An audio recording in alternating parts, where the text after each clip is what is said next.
पिछले लेक्चर में हम लोगों ने reduce the following matrix into normal form and find its rank इस टाइप के क्वेश्चंस किए थे। तो आज के इस लेक्चर में हम लोग सीखने वाले हैं reduce the following matrix to equivalent form and find its rank. अभी देखो, नॉर्मल फॉर्म और इक्विवेलेंट फॉर्म में एक बेसिक डिफरेंस ये होता है कि नॉर्मल फॉर्म में हम लोग कॉलम ऑपरेशन यूज़ कर सकते हैं, लेकिन इक्विवेलेंट फॉर्म में हमें कॉलम ऑपरेशन यूज़ नहीं करने होंगे। नॉर्मल फॉर्म में हम लोग कॉलम ऑपरेशन यूज़ कर जो भी A11 एलिमेंट होता है या फिर A22 एलिमेंट होता है या फिर A33 एलिमेंट होता है, उनके राइट साइड में हम लोग 0 एलिमेंट्स लाते हैं। तो वो वाला काम हमें इक्विवेलेंट फॉर्म में नहीं करना पड़ेगा। तो हमें इक्विवेलेंट फॉर्म के अंदर सिर्फ रो ऑपरेशन यूज़ कर A11 जो भी एलिमेंट्स है उसके नीचे के सारे एलिमेंट्स 0 लाने होंगे, A22 जो भी एलिमेंट है उसके नीचे के सारे एलिमेंट्स 0 लाने होंगे, और A33 जो भी एलिमेंट्स है उसके नीचे के एलिमेंट्स 0 लाने होंगे। इतना ही हमें काम करना होता है, ठीक है। और ये it is not necessary that A11 elements must be 1, ठीक है, और A22 positions element must be 1, यानी ये ज़रूरी नहीं होगा कि यहाँ पर ये 1 ही हो। ये 1 की जगह पे 10 भी हो सकता है, 3 भी हो सकता है, कुछ भी चलेगा इन इक्विवेलेंट फॉर्म। अभी देखो यहाँ पर ये A22 पोजीशन पे है कितना, 9 है, तो 9 चल सकता है, यानी कि 9 यूज़ हो सकता है। ये 9 की वैल्यू यहाँ पर पॉसिबल मतलब अलाउ हो सकती है, ठीक है, लेकिन वो कैसे अलाउ होगी वो देखेंगे हम लोग आगे। कंडीशन क्या होगी इक्विवेलेंट फॉर्म के अंदर, सिर्फ A22 पोजीशन के नीचे के सारे एलिमेंट 0 होने चाहिए। A33 पोजीशन है, अगर उसके नीचे कोई एलिमेंट बनता है तो उसके नीचे का एलिमेंट भी कैसा होना चाहिए, 0 होना चाहिए, ठीक है। ये है required condition in equivalent form. एक बार फिर से रिपीट कर देते हैं इक्विवेलेंट फॉर्म के अंदर कंडीशंस क्या होगी। फर्स्ट पॉइंट तो बता दिया कि इक्विवेलेंट फॉर्म के अंदर हमें कॉलम ऑपरेशन यूज़ नहीं करने हैं। और दूसरा पॉइंट क्या है, अगर A11 पोजीशन पे कोई भी एलिमेंट है तो वो एलिमेंट यूज़ कर उसके नीचे के सारे एलिमेंट्स हमें 0 लाने हैं।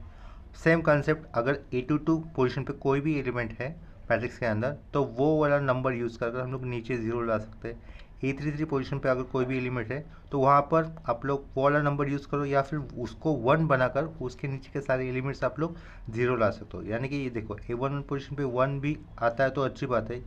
यहाँ पर अगर 1 जब आएगा तो ये 1 यूज़ करके हम लोग नीचे 0 लाएंगे। अगर A1 पोजीशन पे 1 नहीं आता है तो भी चलेगा, जो भी नंबर है वो यूज़ करके हम लोग नीचे के सारे एलिमेंट्स अगर 0 ला सकते हैं तो ठीक है, ठीक है। अदरवाइज़ यहाँ पर A1 पोजीशन में 1 बनाकर नीचे के सारे एलिमेंट 0 लाओ तो भी चलेगा, ठीक है। ऐसा ही हमें प्रोसीड करना होता है, डायगोनली एलिमेंट्स कंसिडर करते हुए उनके नीचे के सारे एलिमेंट्स 0 लाना होता है, ठीक है। इतना क्लियर हो गया। तो यहाँ पर हम लोग क्या करेंगे, सबसे पहले गिवन मैट्रिक्स को इक्विवेलेंट फॉर्म में ला देंगे। और इक्विवेलेंट फॉर्म में क्या करना होता है ये अभी हम लोगों ने अभी डिस्कस कर दिया, ठीक है। मैट्रिक्स को उन्होंने नेमिंग नहीं किया है तो मैट्रिक्स को हम लोग यहाँ पर नेमिंग करेंगे। ये A लिखा, A is equal to matrix का नाम यहाँ पर मुझे लिखना होगा। ये मैट्रिक्स 3/4 ऑर्डर का है, यानी कि यहाँ पर नंबर ऑफ रोज कितनी है, 3 है, और नंबर ऑफ कॉलम्स कितने, 4 है। तो इसके कारण हम लोग इसको रेक्टेंगुलर मैट्रिक्स भी कह सकते हैं, रोज और कॉलम्स इक्वल नहीं है होने के कारण। तो ये 3/4 का मैट्रिक्स जो भी है उसको मैं लिख देता हूँ। फर्स्ट रो वाइज एलिमेंट लिखेंगे 1 3 4 3, आफ्टर दैट 3 9 12 9, उसके बाद है रो 1 3 4 0, और लास्ट पे क्या, ये क्लोजिंग स्क्वायर ब्रैकेट, ठीक है। अभी देखो इक्विवेलेंट फॉर्म में लाना है तो इक्विवेलेंट फॉर्म में मैंने क्या बताया था, A11 पोजीशन पे कोई भी 1 के अलावा अगर दूसरा नंबर होता है तो भी चलता था, वो नंबर यूज़ करके हम लोग नीचे के सारे एलिमेंट 0 लाएंगे।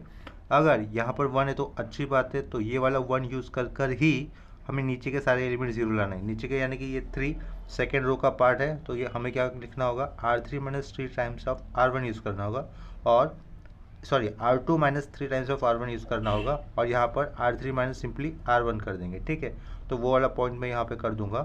क्या करना है मुझे, R2 की जगह पे ये 3 है, ये 3 - 3 करूँगा तो काम हो जाएगा, लेकिन मुझे फर्स्ट रो का ये 1 यूज़ करना है, तो R2 - 3 टाइम्स ऑफ ये R1 लिख दिया, ठीक है।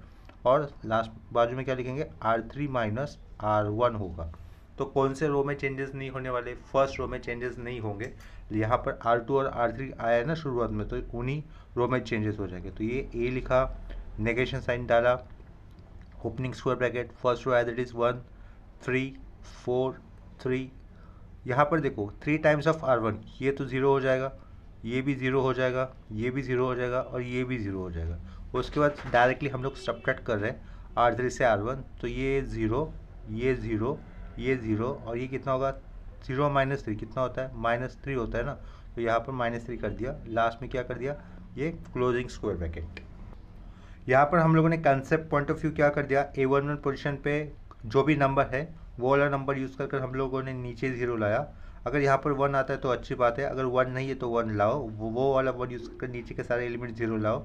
ठीक है, तो नीचे के सारे एलिमेंट 0 लाने के बाद हमें A22 पोजीशन पे देखना है, और A22 पोजीशन पे आने पर उसके नीचे के सारे एलिमेंट्स हमें 0 कर देने होंगे। ठीक है, इतना क्लियर हो गया।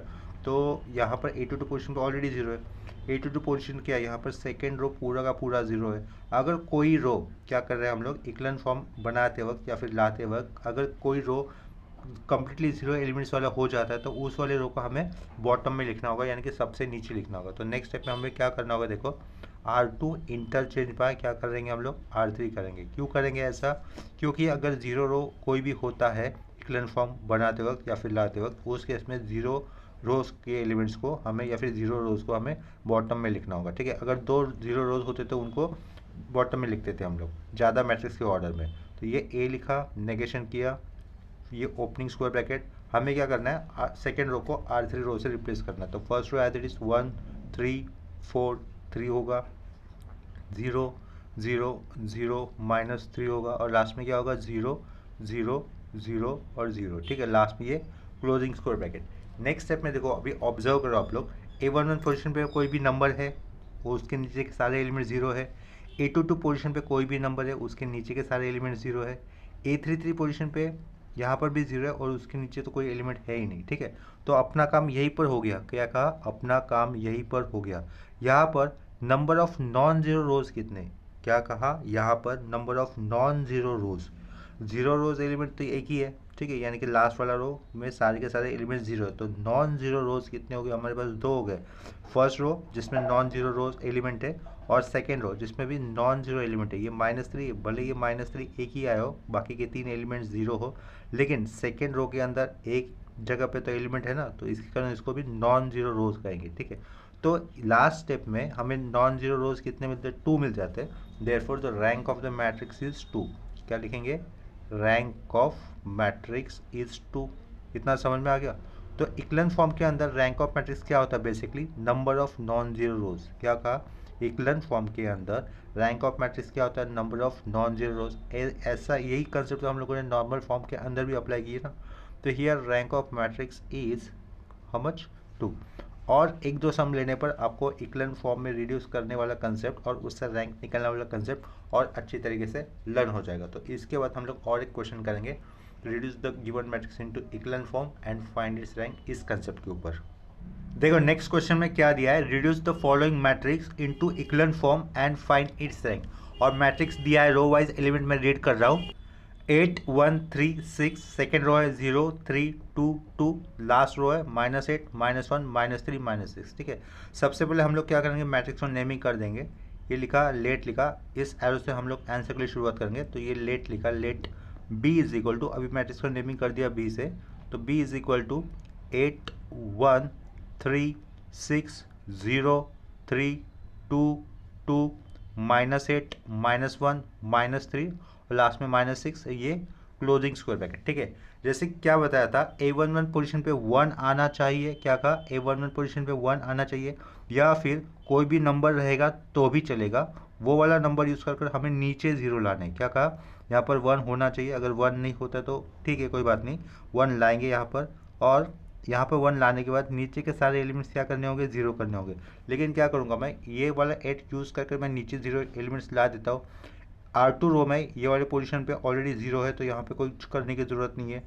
R3 रो में ये -8 है, -8 की जगह पे हम लोग 0 कैसे ला सकते हैं, simply by adding R3 plus R2 करने पर। ठीक है, यानी कि थर्ड रो में अगर हम लोग फर्स्ट रो को ऐड कर देंगे तो अपना काम हो जाएगा, -8 की जगह पे 0 हो जाएगा।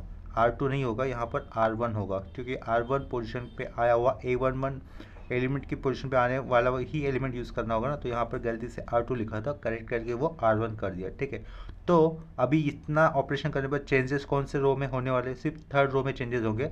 First two row as it is लिखने होंगे, और फर्स्ट टू रोज क्या है, 8 1 3 6 0 3 2 2, तो ये हमें एज इट इज़ लिखने होंगे, जिसको मैं साइड में लिख रहा हूँ। ठीक है, और लेफ्ट साइड में क्या था, बी मैट्रिक्स था, इतना याद रखो। ये बी इज नेगेशन साइन होगा, फिर opening square bracket, first two row elements मैं एज इट इज लिख दूंगा, that is 8 1 3 6, after that 0 3 2 2। R3 में R1 ऐड करने पर क्या हो जाएगा, ये तो 0 हो जाएगा, उसके बाजू में भी 0 हो जाएगा, उसके बाजू वाला भी 0 हो जाएगा, उसके साइड वाला भी 0 हो जाएगा। देखो यहाँ पर R3 रो में अगर R1 रो ऐड होता है तो ये सारे एलिमेंट्स 0 हो जाएंगे R3 रो में, ठीक है। तो वो वाला स्टेप कर दिया है यहाँ पर। नेक्स्ट स्टेप में क्या करना होगा, यहाँ पर क्या हो, ये जो 3 है, 3 की जगह पे क्या होना चाहिए, 1 होना चाहिए, या फिर 1 नहीं रहता है तो भी चलेगा, ठीक है। उसके नीचे के सारे एलिमेंट्स कैसे होने चाहिए, 0 होने चाहिए, जो कि ऑलरेडी है। और A33 पोजीशन पे अगर यहाँ पे 0 होता है तो 0 नहीं, कोई भी नंबर होना चाहिए, अगर 0 होता है तो कुछ कर नहीं सकते, ठीक है। तो इसका मतलब, और इक्विवेलेंट फॉर्म के अंदर क्या होता है, इक्विवेलेंट फॉर्म के अंदर उसका यानी कि ये हो गया, अभी अपना काम हो गया। 8 नंबर A1 पोजीशन है, उसके नीचे 0 है। A22 पोजीशन है, उसके नीचे 0 है। A33 पोजीशन पे ऑलरेडी 0 आया है तो हम लोग कुछ नहीं कर सकते। क्या कहा, A33 पोजीशन पे ऑलरेडी 0 आया है तो इसके कारण हम लोग कुछ नहीं कर सकते।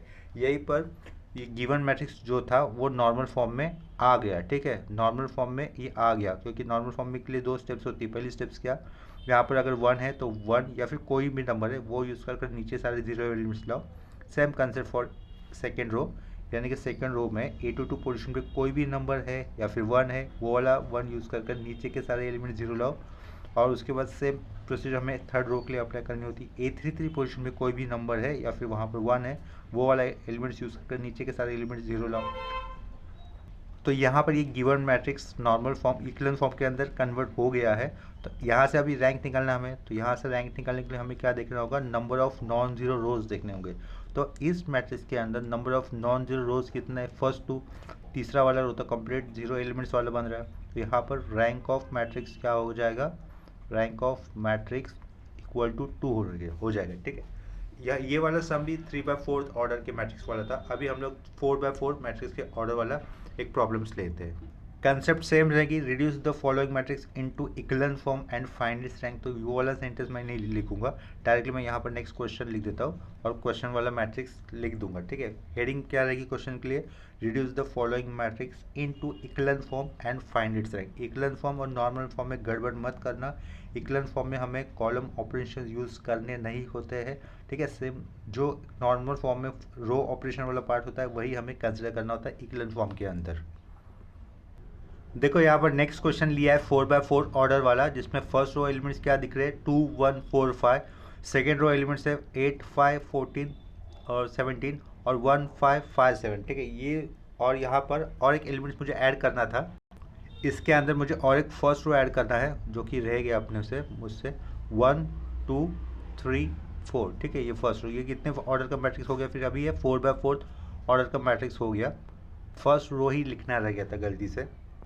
अभी ये मैट्रिक्स सही लिखा हुआ है। फर्स्ट रो है 1 2 3 4, सेकेंड रो है 2 1 4 5, उसके बाद वाला रो है 8 5 14 17 और लास्ट वाला रो में क्या दिया एलिमेंट्स 1 5 5 7, ठीक है। हमेशा क्वेश्चन को आंसर करते वक्त, स्पेशली रैंक ऑफ मैट्रिक्स के क्वेश्चन आंसर करते वक्त दिए हुए एलिमेंट्स हम लोगों ने क्वेश्चंस के लिखे हैं या नहीं, उसको क्रॉस चेक करना होगा। अदरवाइज गलत एक भी एलिमेंट हो जाता है तो अपना पूरा सम रॉन्ग हो जाएगा, भले हमारा कंसेप्ट सही हो, क्योंकि रॉन्ग एलिमेंट्स लिया था ना गलती से। तो देखो यहाँ पर तो हम लोगों ने क्वेश्चन को क्रॉस चेक कर लिया है, क्वेश्चन सही है। इसके बाद देखो हमें क्या करना है, दिस मैट्रिक्स को रिड्यूस करना है इन नॉर्मल फॉर्म। मैट्रिक्स को उन्होंने नेमिंग नहीं किया था तो हम लोग नेमिंग करेंगे अपनी तरफ से। तो ये क्या लिखा, लेट ए लिखा, A is equal to same matrix मुझे फिर से रिपीट करना है। इस एरो से हम लोग आंसर के लिए शुरुआत कर रहे हैं, ठीक है। तो ए लिखने के बाद मैट्रिक्स के सेम एलिमेंट मुझे लिख देने हैं, दैट इज फर्स्ट रो होगा 1 2 3 4, सेकेंड रो होगा अपना 2 1 4 5, थर्ड रो है अपना 8 5 14 17, लास्ट रो में क्या दिया है 1 5 5 7 और लास्ट में ये क्लोजिंग स्क्वायर ब्रैकेट, ठीक है। तो क्या बताया था इक्विवेलेंट फॉर्म के अंदर, A11 पोजीशन यानी कि फर्स्ट रो फर्स्ट कॉलम पे पोजीशन पे हमें कोई भी नंबर चलेगा other than 1। It is not necessary that numbers must be 1, must भी नहीं हो 1 होगा। अगर 1 आता है तो वेल एंड गुड, अगर नहीं होता है तो भी चलेगा, लेकिन वो वाला नंबर यूज़ कर उसके नीचे के सारे एलिमेंट्स हमें 0 लाने होते हैं, ठीक है। तो हमें क्या करना है, अभी यहाँ पर 1 आया है तो अच्छी बात है। ये वाला 1 यूज़ कर हम लोग नीचे के सारे एलिमेंट्स कैसे लाएंगे, 0 लाएंगे। वो कैसे पॉसिबल हो जाएगा, देखो ये 2 सेकेंड रो का पार्ट है, ठीक है। तो क्या लिखना होगा वहाँ पर, R2 -2 करेंगे तो यहाँ पर 0 आ जाएगा। R2 -2 यानी कि 2 -2 करेंगे तो यहाँ पर 0 हो जाएगा। लेकिन कौन सा वन यूज़ करना है या फिर कौन सा रो यूज़ करना है, ये फर्स्ट रो यूज़ करना है। तो साइड में क्या लिखेंगे हम लोग R1, ठीक है, सेमी कॉलन दे दिया। ये 8 थर्ड रो का हिस्सा है, तो यहाँ पे क्या लिखेंगे R3। अभी 8 माइनस 8 करेंगे तो काम तो हो जाएगा, यहाँ पर 0 आ जाएगा, लेकिन कौन से रो का वन यूज़ करना होगा, फर्स्ट रो का, तो उसके कारण R3 माइनस 8 इस साइड में R1, और लास्ट में क्या लिखना होगा, सिंपली हमें R4 माइनस R1 लिखना होगा, ठीक है। तो चेंजेस कौन से रोज में होंगे, क्या कहा अभी, चेंजेस कौन से रोज में होंगे, चेंजेस सेकेंड रो में होगा, चेंजेस थर्ड रो में होगा, चेंजेस फोर्थ रो में होगा। फर्स्ट रो में कोई चेंजेस नहीं होने वाले हैं, तो फर्स्ट रो हमें एज इट इज लिख दे रहे हैं। तो ए नेगेशन साइन 1 2 3 4 ये एज इट इज लिख दिया। अब यहाँ पर क्या लिखा, ये 0 लिखा, यहाँ पर 0 लिखा और यहाँ पे 0 कर दिया, ठीक है। अभी हमें सबसे पहले सेकेंड रो के ऑपरेशन को ही परफॉर्म करना है। सेकेंड रो में ये देखो, ये जो 1 है, 1 सेकेंड रो का पार्ट है। 1 माइनस 2 इंटू क्या करना है R1, 1 माइनस 2 इंटू 2 करूँगा तो कितना आ जाएगा, 1 माइनस 2 इंटू 2 -4, 1 माइनस 4 करने पर यहाँ से क्या आएगा, -3 बचेगा, तो ये -3 लिख दिया। साइड में क्या आएगा, अब ये 4 माइनस 2 इंटू ऊपर कितना है 3, ठीक है, ये 4, ये 4 R2 रो का पार्ट है, तो क्या लिखेंगे हम लोग, 4 माइनस 2 इंटू कितना करना है, ऊपर का हिस्सा कितना है 3 है ना, इंटू 3, उसको मैं कैलसी से कर दे रहा हूँ। बहुत ही सिंपल ऑपरेशन है, फिर भी अगर कैलसी से करेंगे हम लोग तो मिस्टेक होने के चांसेस कम हो जाएंगे। तो ये 4 माइनस 2 इंटू 3 कर दिया, आंसर कितना आया, -2 आया। तो यहाँ पे क्या लिखा हमने, सिंपली -2 लिखा। नेक्स्ट में ये 5 है, R2 रो का पार्ट है, तो 5 माइनस 2 इंटू उसके ऊपर कितना है 4 है, तो कर देंगे। देखो तो 5 माइनस 2 इंटू 4 करने पर आंसर आएगा हमारे पास -3, तो यहाँ पे क्या लिख दिया -3। अभी थर्ड रो के एलिमेंट्स को पहले हम लोग परफॉर्म करेंगे। ये 5 है थर्ड रो का हिस्सा, तो 5 माइनस 8 इंटू R1 करना है।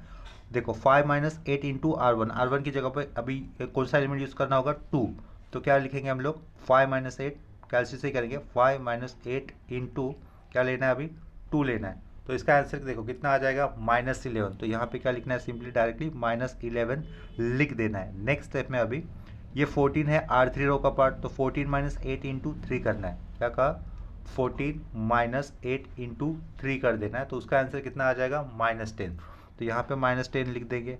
उसके आगे ये 17 है, 17 R3 रो का पार्ट है, 17 माइनस 8 इंटू कितना होगा ऊपर 4 हो जाएगा, तो इसका आंसर आएगा -15, ठीक है, यहाँ पर लिख दिया -15। नेक्स्ट स्टेप में अभी देखो ये 5 है, डायरेक्टली सब्ट्रैक्शन होगा, तो ये 5 माइनस 2 करने पर कितना आएगा, यहाँ पर 3 आ जाएगा। आफ्टर दैट ये 5 माइनस 3 करने पर यहाँ पर क्या आ जाएगा, +2 आ जाएगा। आफ्टर दैट 7 माइनस 4 करने पर कितना आएगा, यहाँ पर +3 आ जाएगा, राइट। इतना क्लियर हुआ होगा। नेक्स्ट स्टेप पे अभी हमें क्या करना है, A22 पोजीशन का ये -3 यूज़ कर हम लोग नीचे के सारे एलिमेंट्स 0 लाएंगे, या फिर -3 ये जो नंबर है A22 पोजीशन पे उसको 1 ला देंगे, ठीक है। कॉलम ऑपरेशन यूज़ नहीं करने होंगे इक्विवेलेंट फॉर्म के अंदर, इतना याद रखना। तो मैं क्या कर देता हूँ, A22 पोजीशन में ये जो भी नंबर है ना -3, उसको मैं +3 कर देता हूँ। कैसे करना होगा उसके लिए, R2 इंटू क्या कर दिया, सिंपली -1, क्या लिखा, R2 इंटू -1, ये पहला स्टेप लिख दिया। तो A नेगेशन, सिर्फ सेकेंड रो में चेंजेस हो जाएंगे, सेकेंड रो प्लस में आ जाएगा। तो first row as it is 1 2 3 4 ये एज इट इज़ लिख दिया। उसके बाद सेकेंड रो में चेंजेस क्या करने हैं, उसको माइनस से मल्टीपल करना है सेकेंड रो को, तो ये 0 3 2 3 हो जाएगा। आफ्टर दैट ये 0, साथ में हम लोग क्या करते हैं, ये थर्ड रो को भी माइनस से इंटू कर देते हैं। थर्ड रो को भी मैंने माइनस से इंटू कर दिया, तो वो क्या हो जाएगा, 0 के बाद 11, ये 10 और ये 15 हो जाएगा, राइट। और लास्ट वाला रो एज इट इज रहेगा 0 3 2 और 3, और लास्ट में ये क्लोजिंग स्क्वायर ब्रैकेट, ठीक है। इतना समझ में आया होगा। अभी क्या करना है नेक्स्ट स्टेप में, A22 पोजीशन पे 1 नहीं है, क्या कह रहा हूँ मैं, A22 पोजीशन पे 1 नहीं है, 1 नहीं है तो भी चलेगा, कोई बात नहीं। कोई भी नंबर होता है तो वो जो नंबर आया है वो नंबर यूज़ कर हमें नीचे के सारे एलिमेंट्स में क्या लाना होगा, 0 लाना होगा। ये है बेसिक कंसेप्ट इक्विवेलेंट फॉर्म के अंदर। तो हम लोग क्या करेंगे नेक्स्ट स्टेप में, ये 3 यूज़ कर उनके नीचे के एलिमेंट्स में 0 लाएंगे, ठीक है। तो नेक्स्ट स्टेप में हमें ऑपरेशन कैसे लिखना होगा, देखो ये A लिखा, ये नेगेशन साइन दे दिया, ये ओपनिंग स्क्वायर ब्रैकेट दे दिया। फर्स्ट रो में कोई दोनों चेंजेस में नहीं करने हैं, फर्स्ट रो के अंदर हमें कोई चेंजेस नहीं करने, वो एज इट इज लिखने हैं। तो ये 1 2 3 4 ये एज इट इज लिखा, ये 0 3 2 3 ये भी एज इट इज लिखा, 0 3 2 3 ये एज इट इज लिखा। देखो ये 11 किस रो का पार्ट है, क्या पूछा था, ये 11 किस रो का पार्ट है, ये 11 हमें थर्ड रो का पार्ट दिख रहा है, यानी कि ये क्या लिख दिया, R3 लिख दिया। 11 माइनस 11 करेंगे तो काम हो जाएगा, तो ये मैंने R3 माइनस 11 डायरेक्टली कर दिया। लेकिन कौन से रो का एलिमेंट यूज़ करना है हमें? सेकेंड रो का, ये 3 एलिमेंट यूज़ करना है। सेकेंड रो में है कितना? 3 है। ये जो सेकेंड रो ही यूज़ करना है, जैसे मैंने बोला था ना, A22 पोजीशन में जो भी नंबर रहेगा वही यूज़ कर नीचे 0 लाना है। तो A22 पोजीशन पे, यानी कि सेकेंड रो में ये एलिमेंट कौन सा है? 3 है, तो हमें सेकेंड रो का ही यूज़ करना होगा। तो ये क्या लिखा साइड में? R2 लिख दिया। R2 की जगह पे है कितना? 3 है। तो ये 3 11 माइनस 3 इंटू 3 करने पे तो काम नहीं होगा, तो ये 11 माइनस 11 होने के लिए यहाँ पे क्या करेंगे हम लोग? अपॉन 3 लिख देंगे। आया समझ में? क्या लिखा यहाँ पर? अपॉन 3 लिखना होगा। तो ये देखो अभी यहाँ पर R3 की जगह अगर 11 लेता हूँ, 11 माइनस 11/3 और R2 की प्लेस पे 3, तो 3 विल गेट कैंसिल। 11 माइनस 11 यहाँ पर डायरेक्टली हमें 0 मिल जाएगा। और फोर्थ रो में 0 लाने के लिए डायरेक्टली हमें क्या करना है? R4 माइनस R2 कर देना है। आया समझ में? फोर्थ रो में 0 लाने के लिए, ये 3 की जगह पे 0 लाने के लिए डायरेक्टली क्या करना होगा? R4 माइनस R2 करना है। तो फर्स्ट 2 रो में कोई चेंजेस नहीं, ये वाले ऑपरेशन हो जाने के बाद अभी 11 की जगह पे डायरेक्टली 0 लिखना है, तो ये तो 0 रहेगा, ये डायरेक्टली हमें 0 लिखना है। 10, ये 10 किस रो का पार्ट है? थर्ड रो का पार्ट है। तो 10 माइनस 11/3 इंटू क्या लेना है? R2। R2 की जगह पे है कितना है? 2 है। तो देखो नेक्स्ट स्टेप में ऑपरेशन जो भी होगा उसको हम लोग कैलसिल पे ही सिंप्लीफाई करेंगे। 10 माइनस 11/3 इंटू सेकेंड रो का एलिमेंट दैट इज 2 है इस केस में, ठीक है। तो देखो आंसर कितना आएगा? 8/3। तो यहाँ पर हम लोगों को 8/3 लिखना होगा। 8/3 लिखा, उसके बाद ये 15 है थर्ड रो का पार्ट। 15 माइनस 11/3 इंटू क्या लेना है? 3 लेना है, राइट। तो क्या लिखा? 15 माइनस 11/3 इंटू क्या लेना था? 3 लेना था। तो 3 विल गेट कैंसिल। एक्चुअली बहुत ही सिंप्लीफिकेशन, ईजी सिंप्लीफिकेशन हो जाएगा। आंसर कितना आ जाएगा? 4 आ जाएगा। तो यहाँ पर आंसर क्या लिखेंगे? साइड में हम लोग 4 लिखेंगे, ठीक है। इतना क्लियर हो गया। लास्ट वाला रो तो हमें सब्ट्रैक्ट करना होगा सिंपली, वो तो सेम ही रो हो रहा है, तो यानी कि लास्ट वाला रो हमें डायरेक्टली 0 एलिमेंट्स देगा। ये 0 0 0 0। इतना क्लियर हो गया। नेक्स्ट स्टेप में हमें क्या करना है? देखो कॉलम ऑपरेशन यूज़ नहीं करना, इतना याद रखो। A11 पोजीशन पे आया हुआ 1 यूज़ कर हम लोगों ने नीचे 0 लाए। A22 पोजीशन का 3 यूज़ कर हम लोगों ने नीचे 0 लाया। A33 पोजीशन पे क्या है? 8/3 है। क्या कहा? A33 पोजीशन पे क्या है? ये नंबर 8/3 है, और उसके नीचे ऑलरेडी 0 है। A33 पोजीशन पे यहाँ पर कोई भी एक नंबर है, उसके नीचे ऑलरेडी 0 है। तो 8/3 ये जो थोड़ा सा कॉम्प्लिकेटेड लग रहा है, तो 8/3 इस जगह पे हम लोग 1 कैसे ला सकते हैं? तो देखो ये जो R3 रो है, R3 रो में क्या दिया हो नंबर? 8/3, ठीक है। तो 8/3 की जगह पे 1 लाने के लिए हम लोग क्या कर सकते हैं? उसको R3 रो को 3/8 से इंटू कर देंगे। क्या कहा? R3 रो को 3/8 से इंटू कर देंगे, तो हमें क्या मिलेगा? ये वाला A33 एलिमेंट्स पे हमें 1 मिल जाएगा, ठीक है। तो कौन से रो चेंजेस नहीं हो गए? फर्स्ट 2 और लास्ट वाला R4 रो चेंजेस नहीं हो जाएगा, तो उन्हें एज इट इज लिख देना होगा। फर्स्ट रो रहेगा 1 2 3 4, ठीक है। सेकेंड रो भी as it is 0 3 2 3। Third row में चेंजेस होंगे, ये 0 होगा, ये 0 होगा, ये 1 बना दिया। फोर्थ को अगर 3/8 से इंटू करेंगे तो कितना हो जाएगा? ये आंसर 3/2 हो जाएगा, राइट। ये 3/2 लिखा। लास्ट वाला रो 0 एलिमेंट्स वाला रो है, तो ये 0 0 0 0 लिख दिया, ठीक है। इतना करने के बाद हमें क्या करना होगा? देखो A11 पोजीशन पे 1 आ चुका है। A22 पोजीशन में 1 नहीं है, वहाँ पे कोई भी नंबर चल सकता है, लेकिन उसके नीचे के सारे एलिमेंट 0 आ चुके हैं। A33 पोजीशन पे 1 है, उसके नीचे के सारे एलिमेंट 0 है। और A44 पोजीशन पे ऑपरेशन करने पर डायरेक्टली 0 आया था। क्या कहा? A4 पोजीशन पे, यानी कि A44 पोजीशन पे ऑलरेडी 0 मिला है, हम लोगों ने लाया नहीं, वो आ चुका है। तो यहाँ पर इतना सब कुछ हो जाने के बाद लास्ट में हम लोग ऑब्जर्व करेंगे कि whether we get any non zero rows और नॉट। तो यहाँ पर पहले 3 रोज कैसे नॉन जीरो रोज है, क्योंकि उनके अंदर कहीं ना कहीं एलिमेंट्स आया हुआ है। और लास्ट वाले रो में सारे के सारे एलिमेंट कैसे 0 है, यानी कि गिवन मैट्रिक्स को हम लोगों ने इक्विवेलेंट फॉर्म में कन्वर्ट कर दिया है। उसके डायगोनल एलिमेंट्स है प्रेजेंट है, और उसके नीचे के सारे एलिमेंट्स 0 है, यानी कि डायगोनल एलिमेंट्स के नीचे के सारे एलिमेंट्स कैसे 0 है। और बाय डिफ़ॉल्ट यानी कि ऑपरेशन करते करते हमें A44 का एलिमेंट्स कैसा आया? 0 आया। उसके नीचे आगे ये इसका सिंप्लीफिकेशन पॉसिबल भी नहीं हो पा रहा है। तो यहाँ से ये इक्विवेलेंट फॉर्म में आज जाने के बाद हम लोगों को इसका रैंक निकालने के लिए क्या देखना होगा? मैट्रिक्स के अंदर आए हुए number of non zero rows देखने होंगे। तो number of non zero rows कितने? यहाँ पर first 3 are the rows which are non zero rows, और लास्ट वाला रो कैसे 0 एलिमेंट्स वाला रोज है। तो हमें सिंपली लास्ट में क्या लिखना होगा? The rank of the matrix is 3, therefore here rank of matrix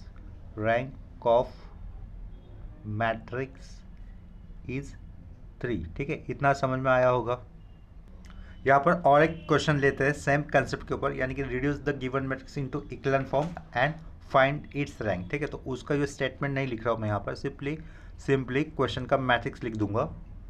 देखो यहाँ पर नेक्स्ट क्वेश्चन का मैट्रिक्स मैंने यहाँ पे लिख दिया है, उसको रो वाइज एलिमेंट्स रीड करते हैं उसके 2 -1 3 4, सेकेंड रो के एलिमेंट से 0 3 4 1, थर्ड रो के एलिमेंट से 2 3 7 4 और लास्ट रो के एलिमेंट से 2 5 11 6। ठीक है, करना क्या है, गिवन मैट्रिक्स को हमें इक्विवेलेंट फॉर्म में कन्वर्ट करना है और इक्विवेलेंट फॉर्म में कन्वर्ट करने के बाद उस मैट्रिक्स का रैंक क्या होगा ये हमें आइडेंटिफाई करना है। ठीक है, तो हम लोग इस क्वेश्चन को आंसर के लिए इस एरो से शुरुआत करेंगे। मैट्रिक्स को नेमिंग नहीं किया हुआ होता है most of the time question के अंदर, तो हम लोगों को मैट्रिक्स को नेमिंग करना कंपलसरी हो जाएगा। ठीक है, तो let A is equal to, A नाम से डिनोट करेंगे मोस्ट ऑफ द टाइम हम लोग हमेशा मैट्रिक्स को, तो ये ए नाम से डिनोट किया।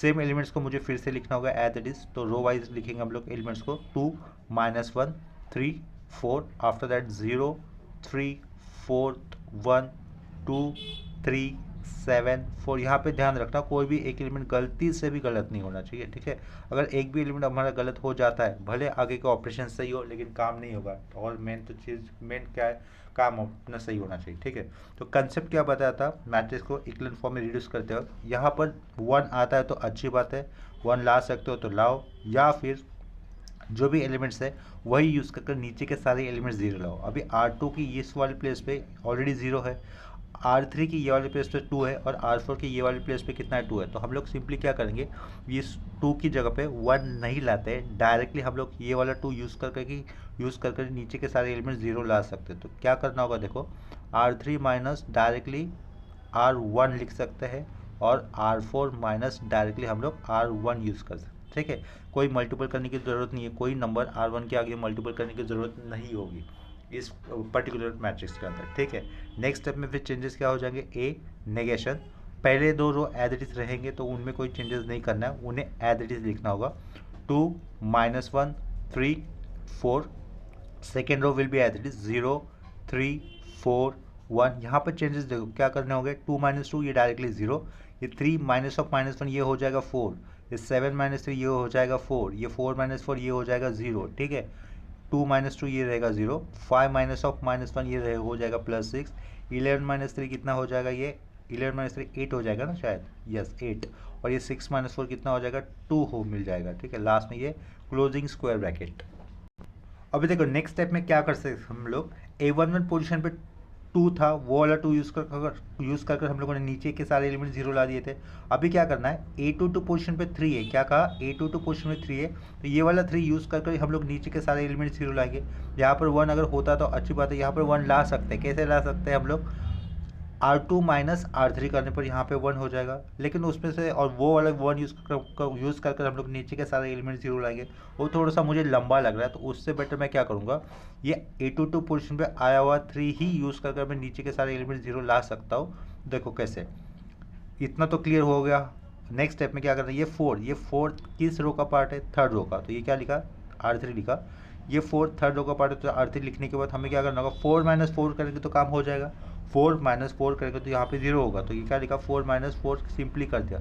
लेकिन यहाँ पर 0 लाने के लिए हमें कौन से रो का एलिमेंट यूज़ करना है, सेकेंड रो का, ये 3 एलिमेंट यूज़ करना है, तो सेकेंड रो का होने के कारण ये R2 लिखा, लेकिन ये 3 यूज़ करना है, तो यहाँ पर 3 होगा, लेकिन ये 3 नहीं होना चाहिए, तो क्या करेंगे हम लोग, अपॉन में 3 लिख देंगे। तो देखो यहाँ पर 3 है, मान लो 3/3 विल गेट कैंसर, और R3 की जगह पे 4 था, तो ये 4 - 4 कितना हो जाएगा, 0 हो जाएगा, यानी कि ये हो जाएगा हमारा रिक्वायर्ड नेक्स्ट ऑपरेशन। ठीक है, नेक्स्ट स्टेप में ये R4 की जगह पे है कितना, 6 है। ठीक है, 6 - 6 करेंगे तो काम हो जाएगा, तो ये R4 लिखा, R4 की जगह पे 6 है, 6 - 6 करेंगे तो काम हो जाएगा। लेकिन कौन से रो का एलिमेंट यूज़ करना है हमें, सेकेंड रो का, ये थर्ड एलिमेंट ये फिर ये थर्ड नंबर यूज़ करना है, तो उसका कितना टाइम्स हो जाएगा, 2 टाइम्स, और आगे क्या लिखेंगे हम लोग, R2 लिखेंगे, 3 × 2 6, तो 6 - 6 काम हो गया। ठीक है, तो इस तरीके से हमें ये ऑपरेशंस बनाने होंगे। ये बनाने के बाद हमें फर्दर सिंप्लीफिकेशन करना होगा। R3 और R4 रो में ही चेंजेस होंगे, तो पहले 2 रो में कोई चेंजेस नहीं है, तो उन्हें हमें एज इट इज़ लिख देना है। तो फर्स्ट 2 रोज हम लोग एज इट इज़ लिख देंगे, दैट इज़ 2 - 1 3 4 0 3 4 1, ये 0, ये 0, ये 0 और ये तो 0 हो जाएगा। इनको मैंने डायरेक्टली क्यों लिखा विदाउट कैलकुलेशन किए हुए, क्योंकि 4 और 6 0 लाने के लिए हम लोग तो स्पेशली ऑपरेशन कर रहे थे ना, और ये लिखे भी है, तो ये दोनों एलिमेंट्स डायरेक्टली 0 हमें लिख सकते हैं। ठीक है, नेक्स्ट स्टेप पे हमें थोड़ा सा सिंप्लीफिकेशन करना होगा, उसके लिए हम लोग कैल से ही यूज़ करेंगे। उसके बाद देखो, ये पहले रो वाइज जाएंगे, पहले R3 रो को हम लोग फिनिश कर देंगे, कंप्लीट कर देंगे R3 रो का पार्ट। R3 रो में ये वाला 4 का पार्ट आ जाता है, या फिर ये फोर्थ R3 रो का हिस्सा है, क्या कहा, ये वाला फोर्थ R3 रो का हिस्सा है। तो R3 माइनस 4/3 करना है, यानी कि 4 माइनस 4/3 करेंगे हम लोग, 4 माइनस 4/3 करेंगे। कैलसी से करना है, इसको ओरली करेंगे तो थोड़ा सा मिस्टेक होने के चांसेस हो सकते हैं। तो 4 माइनस 4/3 लिखा, इंटू R2 करना, तो इंटू R2 कितना है, 4 है, तो इंटू R2 की जगह पे 4 है, तो उसको इक्वल करने पर आंसर कितना मिलेगा, -4/3। तो यहाँ पर आंसर हमें क्या लिखना है, -4/3 लिखना है। ठीक है, थोड़ा सा जगह बनाकर रखो, थोड़ा मिक्स नंबर नहीं होनी चाहिए। तो ये -4/3 लिख दिया। आफ्टर दैट R3 की प्लेस पे ये कि नंबर क्या है, 0, तो 0 माइनस 4/3 इंटू R2, और R2 की जगह पर नंबर कितना है, 1 है, तो वो कितना हो जाएगा, 0 माइनस 4/3 इंटू 1, -4/3 रहेगा। यहाँ पे क्या लिखेंगे फिर हम लोग, -4/3 ही लिख देंगे। ठीक है, नेक्स्ट स्टेप में अभी ये 8 किस रो का पार्ट है, फोर्थ रो का पार्ट है, तो 8 माइनस 2 इंटू ये वाला हिस्सा कितना हो जाएगा, 4 हो जाएगा, तो 8 माइनस 2 इंटू 4 0, यहाँ पे डायरेक्टली 0 आ जाएगा। ये 2 फोर्थ रो का पार्ट है, 2 माइनस 2 इंटू R1 की जगह पे कितना है, 1 है, तो यहाँ पर भी 0 हो जाएगा। ठीक है, और लास्ट में क्या देंगे, ये क्लोजिंग स्क्वायर ब्रैकेट। इतना हो जाने के बाद यहाँ पर हमें 1 लाने की ज़रूरत है। अगर 1 नहीं भी लाया तो भी चलता है, लेकिन उसके नीचे के सारे एलिमेंट्स कैसे होने चाहिए, 0 होने चाहिए। क्या करना होता है इक्विवेलेंट फॉर्म में, पहले तो A11 पोजीशन पे 1 लाओ, या फिर 1 नहीं होता है तो भी चलेगा, जो भी नंबर है वो यूज़ करके नीचे के सारे एलिमेंट्स 0 लाना होता है, जो कि हम लोगों ने यहाँ पर किया। A11 पोजीशन में 2 था, वो वाला 2 यूज़ करके हम लोगों ने नीचे के सारे एलिमेंट्स 0 लाए। आफ्टर दैट A22 पोजीशन पे आने पर वहाँ पर अगर 1 होता है तो अच्छी बात है, नहीं होता है तो भी चलेगा, जो भी एलिमेंट्स प्रेजेंट है वो यूज़ कर नीचे के सारे एलिमेंट्स 0 लाओ, वो कर दिया है। आफ्टर दैट हम लोग A33 पोजीशन पे आएंगे। A33 पोजीशन पे आने पर जो भी नंबर है या फिर 1 है उसके वो यूज़ कर नीचे के सारे एलिमेंट 0 लाने होते हैं। यहाँ पर ऑलरेडी 0 है, तो इसके कारण हम लोग उस स्टेप को आगे कंटिन्यू नहीं कर सकते। उतना हो जाने के बाद A44 पोजीशन पे देखना होता है, और A44 पोजीशन पे अगर कोई नंबर है तो उसको हमें 1 या फिर कोई भी नंबर चलेगा, लेकिन उसके नीचे के सारे एलिमेंट 0 होने चाहिए। तो A44 पोजीशन पे तो हमें डायरेक्टली 0 मिला हुआ है। ठीक है, ऑपरेशन करते करते हमें A44 पोजीशन पे कहीं ना कहीं 0 मिला है, तो इसके कारण इसका मतलब हम लोग आगे प्रोसीड नहीं कर सकते। ये लास्ट स्टेप में जो भी मैट्रिक्स हमें मिला है वो क्या है, that is the equivalent form of the given matrix. तो उससे number of non zero rows कितने ये देखे जाएंगे, क्या क्या इस स्टेप में आने के बाद हमें number of non zero rows देखे जाएंगे। तो यहाँ पर number of non zero rows कितने हो जाएंगे, first three rows will be non zero rows, क्योंकि उन हर एक रोज में एलिमेंट आया हुआ है कहीं ना कहीं, भले एक एलिमेंट आया हो तो भी चलेगा। और लास्ट रो कैसा है, 0 एलिमेंट्स वाला रो है, क्या कहा, लास्ट रो कैसा है, 0 एलिमेंट्स वाला रोज है। तो इसके कारण गिवन मैट्रिक्स का रैंक यहाँ पे कितना मिल रहा है, हमें 3 मिल रहा है। डायरेक्टली हम लोग यहाँ पर rank of the matrix is 3 लिख सकते हैं, या फिर अगर हम लोग चाहते हैं तो एक स्टेप और ऐड करने के बाद हम लोग रैंक ऑफ मैट्रिक्स इज 3 लिख सकते हैं। वो एक्स्ट्रा स्टेप जो हम लोग ऐड करेंगे वो ऑप्शनल होगी, मतलब उसकी कोई ऐसी पर्टिकुलर ज़रूरत नहीं है। वो ऑप्शनल स्टेप्स क्या हो सकती है, ये जो R3 रो के अंदर एलिमेंट्स आए ना -4/3, अगर उसको हमें थोड़ा सा ऑकवर्ड लग रहा है ये लिखने में, तो हम लोग क्या कर सकते हैं, उसको थोड़ा सा सिंप्लीफाई कर सकते हैं, यानी कि R3 रो को हम लोग इंटू कर देंगे -3/4 से, किससे, -3/4 से। तो वो एलिमेंट्स कैसे हो जाएंगे, 1 हो जाएंगे, राइट। और बाकी के रोज पे कोई चेंजेस नहीं करने, तो बाकी के रो हमें एज इट इज लिख देना है। तो ये A लिखा, नेगेशन किया, ओपनिंग स्क्वायर ब्रैकेट, 2 -1 3 4 0 3 4 1 0 0 1 1 0 0 0 0। ठीक है, लास्ट में यहाँ पर देखो कंसेप्ट तो वही हो रही है, रैंक ऑफ मैट्रिक्स डिसाइड करने के लिए number of non zero rows ही देखने हैं। ठीक है, तो number of non zero rows पहले 3 है, और लास्ट वाले रोज के अंदर 0 एलिमेंट्स है, therefore the rank of the matrix is what, 3। Rank of matrix is 3। I hope आप सब लोगों को इक्विवेलेंट फॉर्म में मैट्रिक्स कैसे कन्वर्ट करते हैं ये कंसेप्ट समझ में आई होगी, और उससे रैंक ऑफ मैट्रिक्स कैसे फाइंड आउट किया जाता है ये भी कंसेप्ट अच्छी तरीके से समझ में आई होगी। फिर भी अगर किसी को किसी स्टेप्स में डाउट अगर आता है तो मुझे प्लीज़ कमेंट सेक्शन में इन्फॉर्म कर दो, I will try to solve their doubt, ठीक है। प्लेलिस्ट सेक्शन में गो थ्रू होने पर आप लोगों को फर्स्ट ईयर इंजीनियरिंग मैकेनिक्स के भी लेक्चर हो जाएंगे, वहाँ पर अपना कोप्लेनर फोर्स ये टॉपिक हो चुका है, इक्विलिब्रियम ये भी टॉपिक हो चुका है, प्रेजेंटली सेंट्रॉइड ये टॉपिक चल रहा है, ठीक है। तो अगर वो भी प्लेलिस्ट आप लोग चेक कर सकते हो। और मैट्रिक्स के अंदर रैंक ऑफ मैट्रिक्स ये कंप्लीट हो चुका है, ये सेकंड प्लेलिस्ट बना रहा हूँ मैं फिलहाल। ऑलरेडी एक प्लेलिस्ट बन चुका है रैंक ऑफ मैट्रिक्स के ऊपर, और उसके बाद मैक्सिमा और मिनिमा के ऊपर, और लीनियर इक्वेशन इस टॉपिक के ऊपर, और न्यूमेरिकल सॉल्यूशंस ये जो टॉपिक है फर्स्ट ईयर इंजीनियरिंग मैथमेटिक्स का, उसको भी एक प्लेलिस्ट अपना कंप्लीट हो चुका है। तो प्लेलिस्ट वाले सेक्शन में जाने पर आपको इंजीनियरिंग मैथमेटिक्स सेमेस्टर 1 के जो अलग अलग टॉपिक्स है उनका प्लेलिस्ट मिल जाएगा, और मैकेनिक्स के जो भी अलग अलग टॉपिक्स है उनका प्लेलिस्ट मिल जाएगा, ठीक है। तो ये प्लेलिस्ट आप लोग अपने फ्रेंड्स के साथ शेयर कर सकते हो या फिर खुद भी यूज़ कर सकते हो इन फर्स्ट ईयर इंजीनियरिंग के सब्जेक्ट्स की कंसेप्ट अच्छी तरीके से समझने के लिए।